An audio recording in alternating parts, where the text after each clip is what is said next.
Assalamualaikum, kami dari kelompok 6 akan melakukan pengamatan tentang mengamati alat pernafasan pada manusia dan observasi alat optik mata. Sebelumnya akan perkenalan anggota kelompok 6.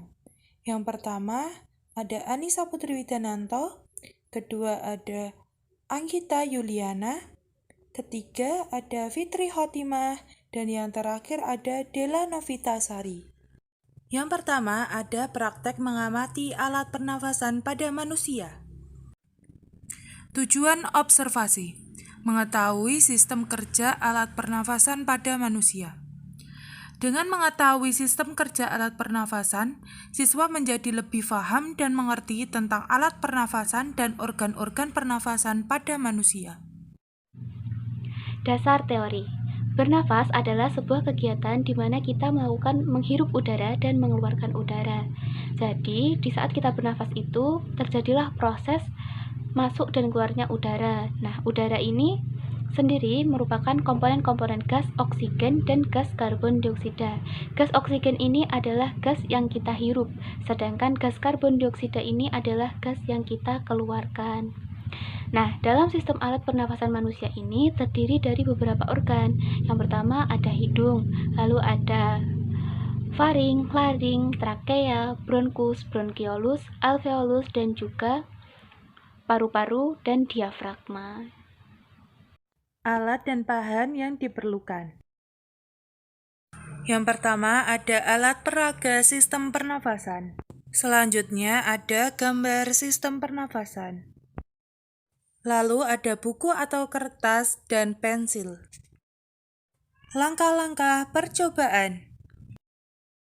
Langkah pertama, siapkan alat peraga atau gambar alat pernafasan pada manusia. Yang kedua, cocokkan dan tunjukkan nama alat-alat pernafasan manusia.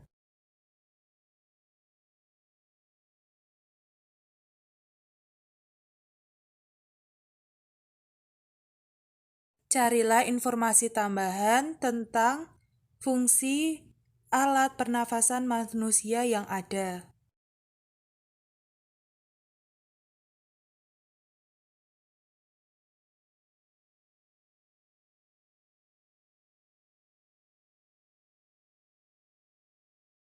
Jangan lupa catat semua informasi yang telah kamu ketahui tentang alat pernafasan manusia. Baik, setelah kelompok kami melakukan pengamatan, di sini kelompok kami memiliki data hasil pengamatan, di mana pada sistem pernafasan manusia ini ternyata terdapat organ-organ yang membantu proses pernafasan tersebut terjadi. Yang pertama ada hidung. Hidung adalah tempat di mana udara masuk pertama kali dan udara akan keluar pada terakhir kali. Lalu yang kedua ada faring. Faring ini adalah tempat di mana terjadi penghangatan udara, dan faring ini juga berfungsi untuk menyaring udara sebelum masuk ke trakea. Lalu yang ketiga ada laring.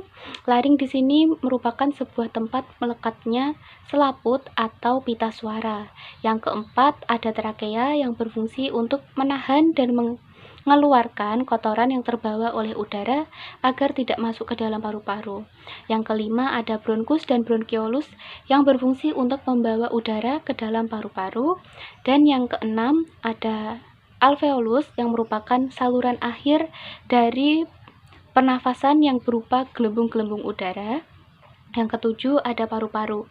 Nah, paru-paru inilah merupakan tempat di mana karbon dioksida dan juga oksigen saling bertukar tempat. Lalu yang terakhir ada diafragma. Diafragma ini merupakan jaringan otot pada organ paru-paru yang terletak di bagian bawah dan memiliki sebuah kubah.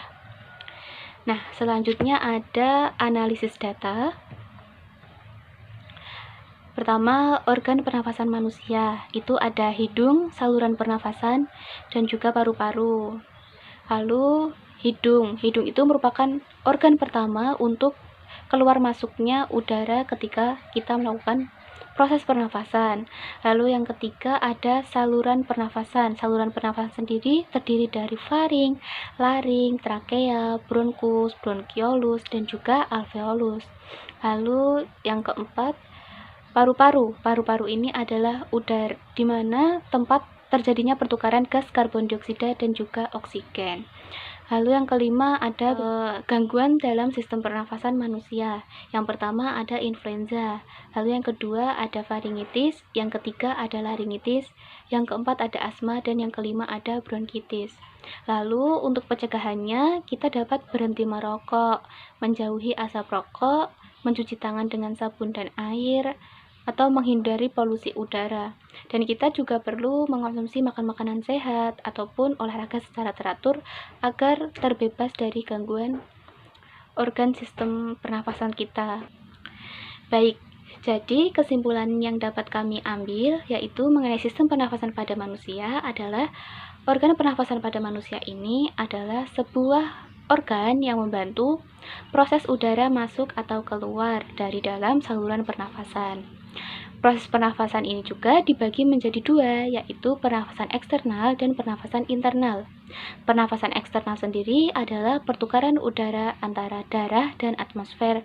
Proses ini terjadi pada permukaan alveolus di dalam paru-paru. Sedangkan pernafasan internal adalah pertukaran udara yang terjadi antara darah dan sel-sel darah.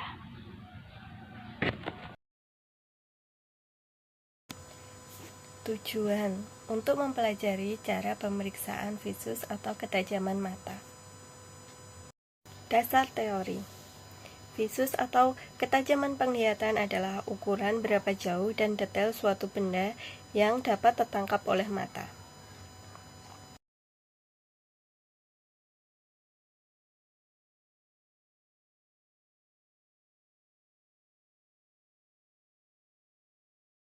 Siapkan alat berupa gambar tes ketajaman mata, kemudian tempelkan. Duduklah dengan jarak beberapa meter dari alat tes ketajaman mata. Bacalah huruf-huruf mulai dari yang terbesar. Tutup mata sebelah kiri dan bacalah huruf dengan menggunakan mata sebelah kanan.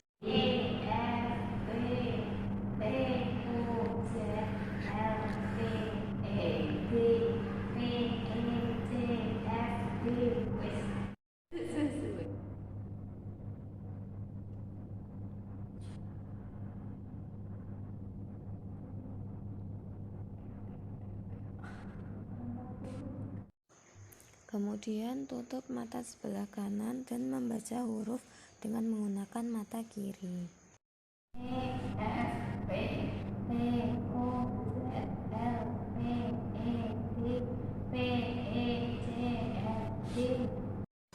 Berdasarkan pengamatan yang dilakukan tadi, diperoleh hasil mata kanan 20/30 dan mata kiri 20/30.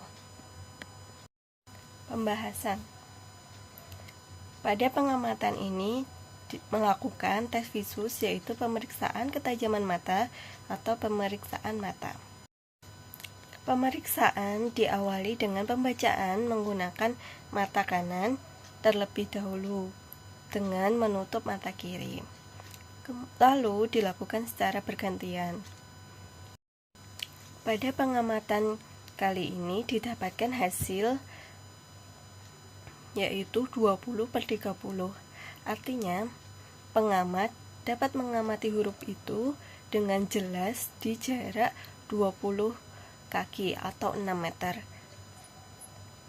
Sedangkan apabila orang normal mengamati tulisan itu dapat dilihat pada jarak 30 kaki. Jadi, pengamat tadi memiliki kelainan rabun jauh. Rabun jauh atau miopi yaitu mata dapat melihat dengan jelas bila dekat, dan ketika melihat jauh penglihatan akan kabur. Kesimpulan yang pertama, pemeriksaan visus mata menggunakan poster tes ketajaman mata. Mata dikatakan normal apabila visusnya 20/20. Data akomodasi setiap mata tidak sama atau berbeda-beda.